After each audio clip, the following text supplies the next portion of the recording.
um mundo onde monstros fundam uma nação, onde um slime vira líder político, militar e diplomático, e ainda assim luta todos os dias para manter a paz entre espécies diferentes. Parece um anime genérico, né? Mas por trás de todo esse carisma, existe uma das construções políticas mais inteligentes e perigosas já vista nos animes modernos. Hoje, nós vamos entender um pouco a visão política de Rimuru Tempest, o slime messiânico que decide fundar um estado a partir do zero e acaba se tornando praticamente um deus. Bom, galera, então vamos para mais uma análise de visão política. Lembrando que já temos 2 vídeos aqui sobre o tema. Primeiro sobre a visão política dos vilões de Avatar e também de Dutch Wonderland. Eu vou deixar aqui no card que vai aparecer no canto e dar uma conferida aí no canal que eu vou fazer uma playlist completa sobre a visão política dos personagens de anime, beleza? Se você curte esses animes que misturam, né, análise de personagem, filosofia, política, um roteiro bem legal, deixa o like, se inscreve aí no canal e ativa o sininho porque tem muita coisa vindo por aí, beleza?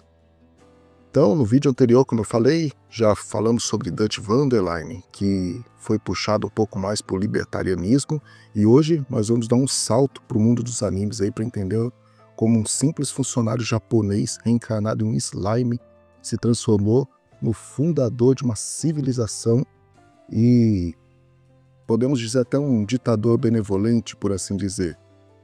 E sim, eu estou falando do Rimuru Tempest.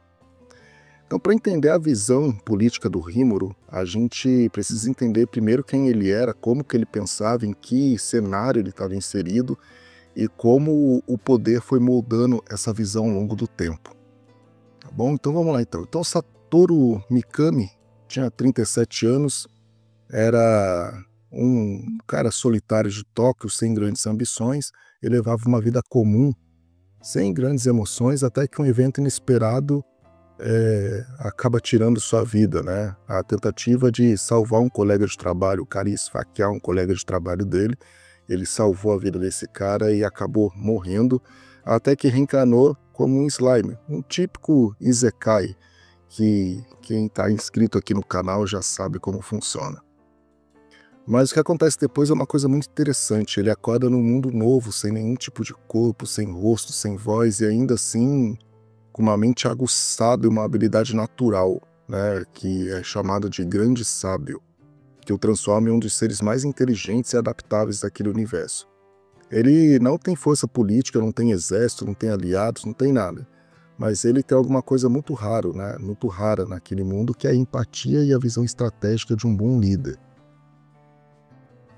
Com o tempo, Rimuru começa a conquistar a confiança dos monstros ao seu redor, como os globinoides, os ogros, os lobos, todos marginalizados, caçados por humanos, sem lar, sem direitos, e é aqui que a visão política do Rimuru começa a nascer. Tá? Lembrando que na vida anterior dele, ele era simplesmente um trabalhador no ramo de construção civil e que ele simplesmente vivia a vida do jeito que a vida levava a ele, e foi exatamente nesse novo mundo que ele começa a ter mais essa questão política. Então ele decide criar uma nação inclusiva, onde os monstros possam viver em paz, com direitos, estrutura e desenvolvimento. E o nome da nação, Tempest. Né? E aqui que a gente começa a perceber uma coisa, o Rimuru, ele não quer só sobreviver, ele quer organizar toda uma sociedade. E isso exige muita coisa, isso exige leis, sistema de produção, diplomacia, defesa militar, né? É importante também, as nações não vão simplesmente aceitar que você pegou um território e começou a construir cidade ali, então é importante ter uma defesa militar. Então assim, a gente já consegue perceber aqui que ele não é um líder anarquista, ele é mais um estadista, né? Vamos colocar assim. Então a filosofia de Rimuru gira em torno de um ideal muito nobre. A paz duradoura só é possível quando há estrutura, justiça e igualdade. A palavra-chave aqui é estrutura.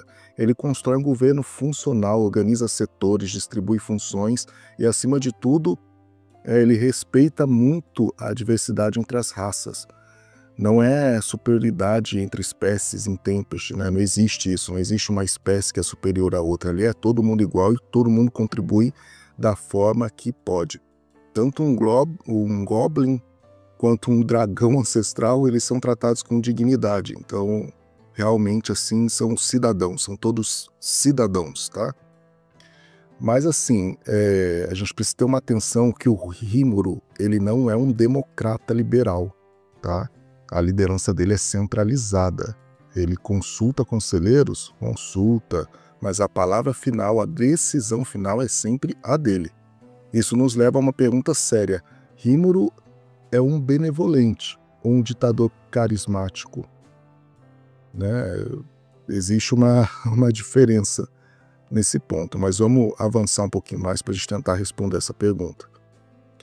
A virada vem quando a nação de Tempest é atacada. Né? Inocentes são mortos, crianças são massacradas, diplomatas são assassinados, e é aí que o Rímuro quebra. Deixa de lado a diplomacia e escolhe a vingança. O massacre contra o reino de Falmouth mostra um lado novo do personagem. O Rímuro, ele é capaz de matar milhares de pessoas em nome da justiça. Para salvar sua nação, ele sacrifica vidas, manipula informação e até realiza um ritual proibido para se tornar o Rei Demônio, que é um ritual horrível, se a gente for pensar de forma pragmática assim. É um ritual realmente muito sombrio para uma pessoa que, em teoria, deveria ser alguém benevolente. Então, assim, nesse ponto, a gente já não está mais falando só de política, né? A gente está falando de moralidade e de poder absoluto. Então, quem seria o Rímuro na escala política, se a gente for analisar bem? Eu posso dizer assim, ele seria mais um progressista pragmático. Ele cria um Estado diverso, moderno e justo. Mas ele também é um autocrata benevolente. Ele governa sozinho, mas com bem comum em mente. Ele não é um cara maligno, assim, né? Ele realmente tem intenções puras, intenções do bem, né? Por assim dizer. Então, assim, quando é necessário, ele consegue agir como um ditador implacável, como ele fez lá com os orcs, né? Que atacaram a nação de Tempest, né? Ele elimina qualquer ameaça à sua nação. E, assim, é muito difícil classificar ele numa questão política, porque, assim, ele é uma figura híbrida. Ele mistura o idealismo de um herói com a frieza de um estrategista político. Ele ama a paz, mas está disposto a matar por essa paz. Então, assim, ele é uma fusão muito assim, muito difícil da gente classificar e colocar numa régua política. Mas vamos avançar um pouquinho mais aqui para a gente tentar entender. Tá, assim, ó, o Rímuro, na minha opinião, ele talvez seja um reflexo da política moderna. Ele é um líder que tenta equilibrar a inclusão, diplomacia e poder, mas que também é forçado a tomar decisões sombrias quando o mundo exige. Ele nos mostra que o caminho do bem nem sempre é limpo e que, às vezes, para proteger inocentes, é preciso carregar o peso da culpa. Rímuro é a prova de que até o mais puro dos heróis pode ser corrompido, não pelo mal, e é aqui que entra a genialidade desse personagem. O Rímuro, quando a gente fala que o Rímuro se corrompe, ele não se corrompe para virar uma pessoa má, entendeu? Ele continua sendo uma pessoa bem, mas ele se corrompe pela responsabilidade de manter a paz. Vamos entender melhor. O Rímuro, lá atrás, tá? Antes dele reencarnar, ele sempre foi um cara do bem, mas eu duvido que ele já, em algum momento da vida dele, ele pensou em tirar a vida de alguém. Pelo contrário, ele se atira na frente do amigo dele para salvar uma vida. Mas devido à responsabilidade que ele começou a carregar nesse novo mundo, de ter pessoas, de ter vidas sobre a responsabilidade dele, ele corrompeu esse ideal. Então, assim, agora ele realmente mata, né, as pessoas por um bem maior, ou seja, ele começa a acreditar que talvez alguns fins possam sim justificar os meios pelo qual ele age. Então, repetindo aqui, o Rímuro, ele é a prova de que até o mais puro dos heróis pode ser corrompido, não pelo mal, mas sim pela responsabilidade. Eu posso dizer que o Rímoro, ele é uma fusão muito rara, tá bom? Ele é um liberal humanista, mas ele também tem traços tecnocráticos e diplomáticos. Vamos dar uma destrinchada nisso aí. Primeiro, ele é um liberal humanista sim, tá? Ele acredita em liberdade individual, diversidade cultural, ele acredita na coexistência pacífica entre diferentes raças e espécies. Ele defende direitos iguais para todos, sejam monstros, sejam humanos, elfos, dragões ancestrais, reis demônios, enfim. Em diversas ocasiões, inclusive, ele protege minorias e acolhe aqueles que estão mais marginalizados, como os goblins, os ogros, por exemplo, dando para eles voz, território, dignidade.